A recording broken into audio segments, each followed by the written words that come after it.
దేశానికి స్వాతంత్రం వచ్చి 79 సంవత్సరాలు. మన రాష్ట్రానికి స్వాతంత్రం పొయ్యి 26 నెలలు. ప్రజలారా, ఆశ్చర్యంగా ఉందా? రాచమల్లు స్వాతంత్ర దినోత్సవం సందర్భంగా శుభాకాంక్షలు చెప్పకుండా ఈ రాష్ట్రంలో స్వేచ్ఛా స్వాతంత్రాలు పోయి 26 నెలలు అయిందని చెప్పి అనుకుంటున్నారా? నిజమే. నేను కానీ మీరు కానీ ఈ రాష్ట్రంలో 26 నెలలుగా స్వేచ్ఛా స్వాతంత్రాలను అనుభవించడం లేదు. నేను పొందని స్వేచ్ఛను, నేను పొందని స్వాతంత్రాన్ని అనుభవిస్తానని చెప్పి ఆత్మవంచన చేసుకొని శుభాకాంక్షలు చెప్పలేను ఈ రాష్ట్ర ప్రజలకు. గమనించండి మీరే ఒకసారి, నేను చెప్పేది వాస్తవమా కాదా అన్నది. ఇంతకంటే విచారించదగ్గ అంశము, ఇంతకంటే ఈ రాష్ట్ర ప్రజలకు కడు శోచనీయమైన విషయం మరొకటి ఉండదు. ప్రజలారా, మనిషికి అన్నిటికంటే ప్రధానమైంది స్వేచ్ఛా స్వాతంత్రాలు. మనుషులకేంది ప్రజలారా? మనం ఇంట్లో పెంచుకుంటే మన పెంపుడు జంతువుల పట్ల కూడా మనము స్వేచ్ఛను హరిస్తే అది మన మీదకి తిరగబడుతుంది. ప్రాణం ఉండే ఏ ప్రాణికైనా స్వేచ్ఛా స్వాతంత్రాలు చాలా అవసరం. అట్లాంటిది మనుషులమైన మనకు 26 నెలలుగా ఈ రాష్ట్రంలో ఆ స్వేచ్ఛా స్వాతంత్రాలు ఉన్నాయంటారా? లేవు. నేను కోరుకుంటాండేది, మీరు కోరుకుంటాండేది బాపూజీ గాంధీ మహాత్ముడు ఇచ్చినటువంటి స్వాతంత్రాన్ని. ఆయన మనకు స్వరాజ్యాన్ని ఇచ్చినాడు, కానీ స్వపరిపాలకుల నుంచి స్వేచ్ఛని లేకపోయినాడు 26 నెలలుగా. మనం కోరుకుంటాండేది ఆ బాపూజీ ఇచ్చినటువంటి స్వేచ్ఛా స్వాతంత్రాలు కావాలంటున్నాం. అంబేద్కర్ రాసినటువంటి రాజ్యాంగంలోని స్వాతంత్రము, స్వేచ్ఛ కావాలని కోరుకుంటున్నాం. కానీ మనకు లభ్యమవుతుండేది 26 నెలలుగా లోకేష్ బాబు రాసినటువంటి రెడ్ బుక్ రాజ్యాంగం మనకు అమలవుతుంది. బాపూజీ ప్రసాదించినటువంటి స్వేచ్ఛా వాయువులను మనం పీల్చుకోలేకపోతున్నాం. చంద్రబాబు నాయుడు గారి పరిపాలనలో, వారి నిర్బంధంలో మనం జీవిస్తున్నాం. మనం ఒకసారి ప్రజలు గమనించమని కోరుతా ఉన్నా నేను. స్వేచ్ఛ అంటూ ఉందంటే, స్వాతంత్రం అంటూ ఉందంటే అది ఈ రాష్ట్రంలో 26 నెలలుగా పాలించే పాలకులకు మాత్రమే స్వేచ్ఛ ఉంది, స్వాతంత్రం ఉంది. ప్రశ్నించే ప్రజల గొంతుకు మాత్రం స్వేచ్ఛ లేదు, స్వాతంత్రం లేదు. ప్రజలారా, ఇది నేను చాలా బాధపడుతూ చెప్తాండే మాటలు. రాజకీయపరమైన కోణంలో విమర్శలు అనేదానికంటే ఒక భారతీయునిగా, సగటు ఆంధ్రప్రదేశ్ రాష్ట్రానికి సంబంధించినటువంటి ఓ పౌరునిగా నాకు ఆ స్వేచ్ఛా స్వాతంత్రాలు నాకు మీకు లేవని చెప్పి బాధపడుతూ చెప్తా ఉండే మాటలు. పాలకులకు ఉంది రాష్ట్రంలో స్వేచ్ఛ, ప్రశ్నించే ప్రజలకు లేదు. ఉందంటారా? ఉంటే మరి ఈ రాష్ట్రంలో ఎవరైనా ప్రజలు ఈ ప్రభుత్వం పైన ఇదిగో మాకు ఈ మౌలికమైనటువంటి వసతులను ఇస్తానని చెప్పినావు, ఎన్నికల కంటే ముందు ఈ వాగ్దానం చేసినావు, ఎన్నికల తర్వాత నువ్వు మోసం చేసినావు అని ప్రశ్నించే ధైర్యం ఎవరికైనా ఈ రాష్ట్రంలో ఉందా? స్వేచ్ఛ లేదు, స్వాతంత్రం లేదు, భావ ప్రకటన లేదు, ప్రశ్నించే హక్కు లేదు, నిరసన చేసే అధికారం లేదు, ఉద్యమాల పేరుతో వీధుల్లోకి వచ్చే అధికారం ప్రజలకు లేదు. మరి ఇవన్నీ లేనప్పుడు, మన భావ ప్రకటనను కూడా వ్యక్తపరిచే అధికారం లేనప్పుడు, సోషల్ మీడియాలో ఒక ప్రకటనను పోస్టింగ్ చేసేదానికి కూడా లేనప్పుడు, మౌలికమైనటువంటి మన వసతుల కోసం మనం దీక్ష చేసేదానికి అధికారం లేనప్పుడు, మన హక్కుల కోసం మనం పోరాటం చేసేదానికి, ఒక నిరసన ర్యాలీ చేసేదానికి మనకు అధికారం లేనప్పుడు, పోలీసుల నిర్బంధంలో ఈ ప్రభుత్వం మనల్ని శాసిస్తూ ఉంటే, మరి నేను స్వేచ్ఛ ఉందని, స్వాతంత్రం ఉందని చెప్పి ఈ ఆగస్టు 15న పండగ చేసుకోగలుగుతానా? చేసుకోలేము. ఎన్నికల కంటే ముందు మీరిచ్చిన వాగ్దానాన్ని నెరవేర్చలేదని చెప్పి ఒక దీక్షా శిబిరంలో మేము దీక్ష చేస్తామంటే ఈ రాష్ట్రంలోని ప్రజలు కానీ రాజకీయ పార్టీలు కానీ ఈ ప్రభుత్వం ఏం చెప్తుంది? ఇక్కడ మీరు కూర్చోకూడదు అంటుంది. మౌలికమైన వసతులు మాకు ఇస్తామని చెప్పినారు, ఎన్నికలకు ముందు మాతో ఓటు తీసుకున్నారు, ఇవ్వలేదు. ఇదిగో ఈ వసతులు మాకు కావాలా, మేము ప్రశ్నిస్తామని చెప్పి ప్రశ్నించే ప్రయత్నం చేస్తే ప్రశ్నించకూడదు అని చెప్తాంది. సామూహికంగా ప్రజలతో కలిసి రాజకీయ పార్టీలు ఈ ప్రభుత్వం యొక్క ప్రజా వ్యతిరేక విధానాలపైన పోరాటం చేసే క్రమంలో ఓ సామూహిక నిరసన ర్యాలీని నిర్వహిస్తామంటే మీరు ఈ గాంధీ రోడ్లో నడవకూడదు అంటున్నారు. ఈరోజు గాంధీ రోడ్లో ప్రొద్దుటూరులో నడవకూడదు అంటారు. రాష్ట్ర వ్యాప్తంగా అంటే ఈ రోడ్డులో నడవకూడదని మీరు శాసిస్తే మేము నడవకూడదు. ఇక్కడ మీరు కూర్చోకూడదు ఈ శిబిరంలో అంటే కూర్చోకూడదు. ఇక్కడ మీరు ఈ మాట మాట్లాడకూడదు అంటే మాట్లాడకూడదు. మీరు ప్రశ్నించకూడదు అంటే ప్రశ్నించకూడదు. ప్రశ్నించినా, పోరాటం చేసినా, దీక్షా శిబిరంలో కూర్చున్నా, ఒక రోడ్డులో మీరు నడవద్దని రోడ్డులో నడిచినా కేసులు, సెక్షన్లు, జైళ్ళు, బెయిళ్ళు, ఇవే కదా ఈ రాష్ట్రంలో ఉండేది. మరి ఎక్కడ ఈ రాష్ట్ర ప్రజలకు స్వేచ్ఛ ఉందంటారు? ఎక్కడ ఈ రాష్ట్ర ప్రజలు స్వాతంత్రాన్ని అనుభవిస్తారని చెప్పి గుండెల మీద చేసుకొని చెప్పగలుగుతారు? వీళ్ళకంటే ఈనాటి 26 నెలలుగా ఈ రాష్ట్రంలో పరిపాలన ఎవరైతే చేస్తూ ఉన్నారో నారా చంద్రబాబు నాయుడు గారి నాయకత్వంలో వీరికంటే ఆనాటి తెల్ల పాలకులే నయం. బ్రిటిష్ వారే మేలు వీళ్ళకంటే.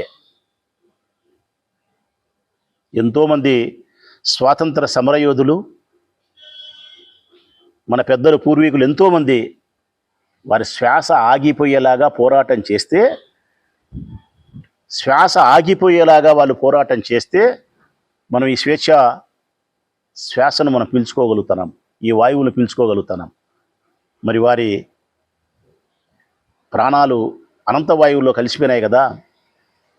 దాని ఫలితాన్ని, ఆ మధుర ఫలాలను మనం అనుభవిస్తున్నామా అని ఒకసారి మనం ప్రశ్నించుకుంటే, మన ఆత్మ పరిశీలన చేసుకుంటే ఈ 26 నెలలుగా అది మనం అనుభవించడంలే. ఎంతటి అన్యాయం ఈ రాష్ట్రంలో. ప్రశ్నించే అధికారమే లేదు, పోరాటం చేసే నైతికతే లేదు, ఉద్యమాల రూపంలో బయటకు వచ్చేదానికి అధికారమే ఏ మనిషికి లేదు. ఒకసారి నేను గమనించమని కోరుతా ఉన్నా నేను ప్రజలను. ఏముంది ఈ రాష్ట్రంలో? పాలన ఉందా? ప్రభుత్వం ఉందా? ఒకసారి మీరే గమనించండి ప్రజలారా. రాచమల్లనే స్వేచ్ఛ స్వాతంత్రాలను మనస్ఫూర్తిగా మనసా వాచ కర్మనా కోరుకుండే ఒక పౌరునిగా నేను ప్రశ్నిస్తూ ఉన్నా. నేను పాలన ఉందా? దోపిడీ మాత్రమే ఉంది. దోపిడీ మాత్రమే ఉంది రాష్ట్రంలో, పాలన లేదు. స్వేచ్ఛ ఉందా? జైళ్ళు ఉన్నాయి, నిర్బంధాలు ఉన్నాయి. స్వేచ్ఛగా మనం మాట్లాడితే జైలుకే. మన స్వేచ్ఛగా ఏదైనా ప్రకటన చేస్తే నిర్బంధమే. ఈ రాష్ట్రంలో అభివృద్ధి ఉంది ఆ ప్రజలారా? అప్పులున్నాయి. ఈ 26 నెలల్లో దాదాపు 4 లక్షల కోట్ల రూపాయలు అప్పు చేసినారు. అభివృద్ధి లేదు, అప్పులు మాత్రమే ఉన్నాయి. సామాన్య ప్రజలకు బ్రతుకు బాధలు మాత్రమే ఉన్నాయి. ఇంకెక్కడ అభివృద్ధి ఉంది?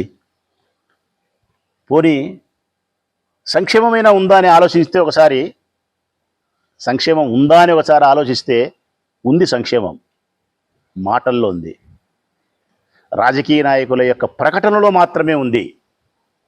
వేదికల మీద నుంచి వారు ఉపన్యసించే వారి ఉపన్యాసాల్లో మాత్రమే సంక్షేమం ఉంది. పేద ప్రజలు మధ్యతరగతి ప్రజల యొక్క జీవితాలలో సంక్షేమము లేదు. దానికి ఉదాహరణే 1500 రూపాయల ఆడపిల్లలకు ఇస్తామనేది, నిరుద్యోగ భృతి ఇస్తామనేది, ఉద్యోగాలు ఇస్తామన్నది, 50 ఏళ్లకు పెన్షన్ ఇస్తామని ఇవన్నీ చెబుతా పోతే చాలా ఉన్నాయి.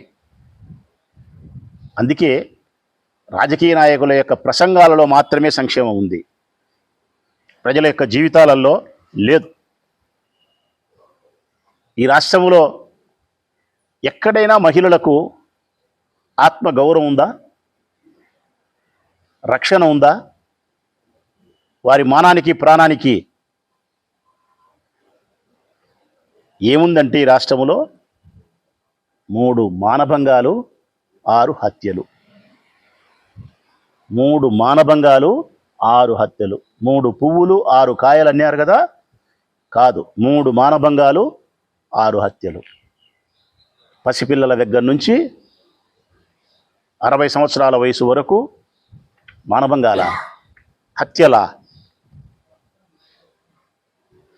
ఆరోగ్యశ్రీ పథకం ఈ రాష్ట్రంలో అమలవుతుందని ఒకసారి మనం ఆలోచిస్తే అటకెక్కించినారు. ఏమిస్తున్నారు పేదవాళ్ళకు, జబ్బు చేసిన వాళ్ళకు మీరంటే కదా? అంతకుముందు 26 నెలల కంటే ముందుగా ఈ రాష్ట్రంలో పేద ప్రజలకు జబ్బు చేస్తే హాస్పిటల్కి పోతే సంపూర్ణ ఆరోగ్యవంతులై రూపాయి లెక్క లేకుండా ఇంటికి వచ్చేవాళ్ళు. ఇప్పుడు ఆరోగ్యశ్రీ ఏమిస్తుంది ఈ ప్రభుత్వం, ఈ పాలన అంటే కదా? ఆరోగ్యశ్రీ అటకనెక్కించినారు కాబట్టి, డబ్బులు పెట్టి చూపించుకునే శక్తి పేదవాళ్ళకు లేదు కాబట్టి, ఈ ప్రభుత్వం, ఈ పాలన పేదవారికి ఇచ్చిన వరం ఏంటంటే మృత్యువును వరంగా ఇచ్చింది పేదవారికి, ఆరోగ్యశ్రీని అటకెక్కించి. ఇది సత్యం కాదా?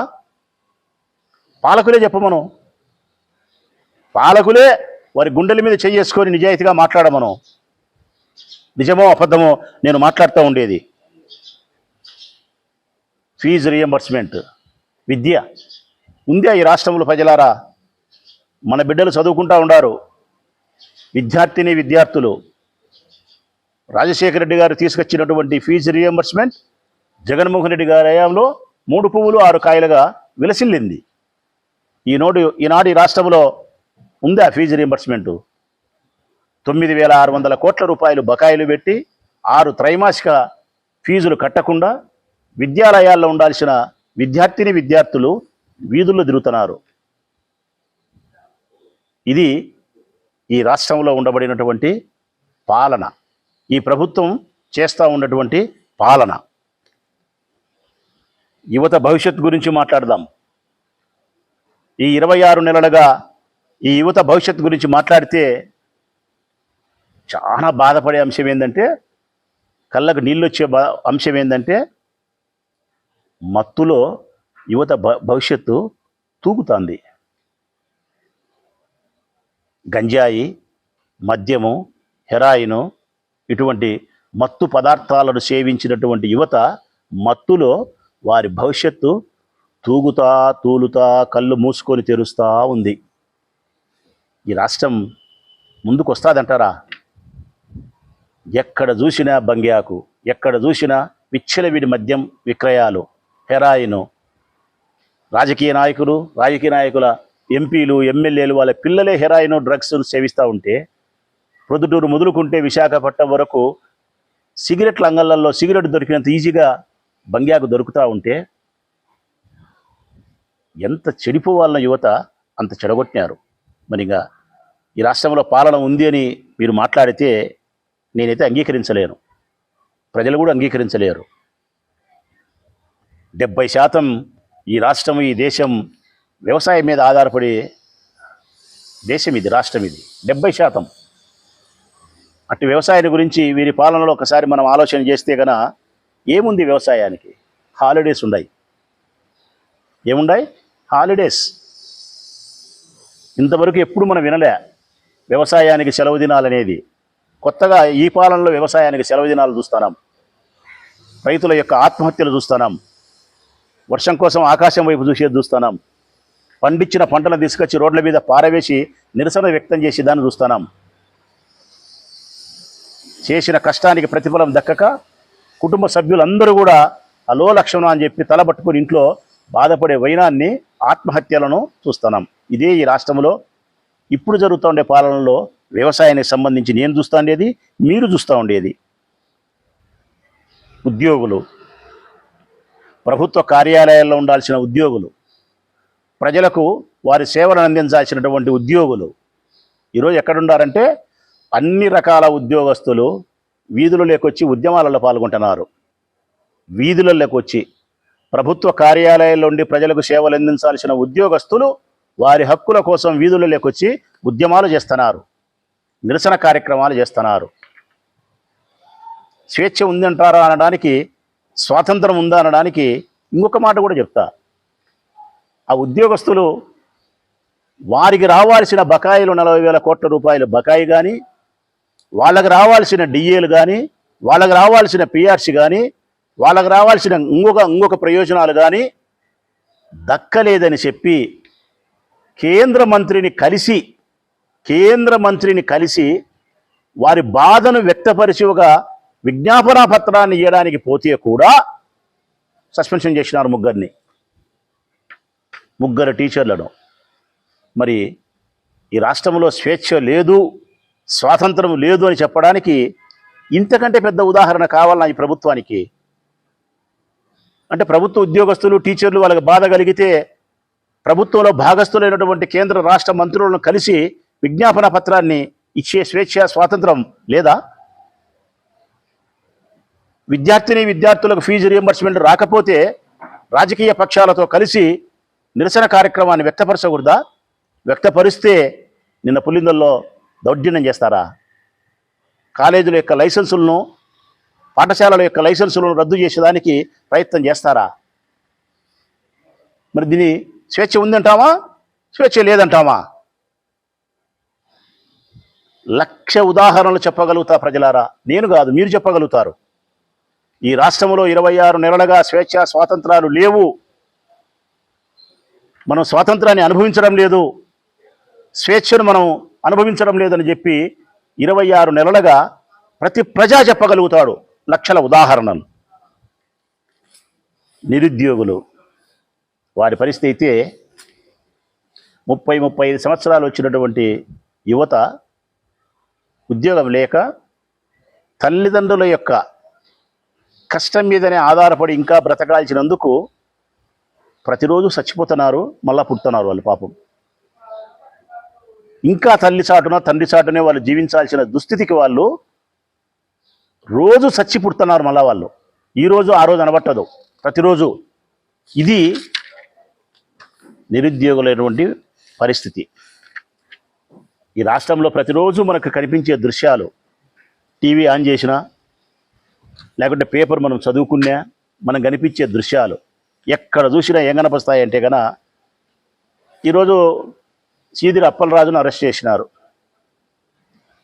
ఈరోజు అమ్మటి రాంబాబును అరెస్ట్ చేసినారు, ఈరోజు పిన్నెల్లి రామకృష్ణాన్ని అరెస్ట్ చేసినారు, ఈరోజు నెల్లూరులో వైఎస్ఆర్ కాంగ్రెస్ పార్టీ ప్రసన్న కుమార్ ఇంటిపైన దాడి చేసి గృహం దహనం చేసినారు. ఈరోజు ఒక ఆడపిల్లను మానభంగం చేసినారు, ఆ పిల్ల వయస్సు 4 సంవత్సరాలు.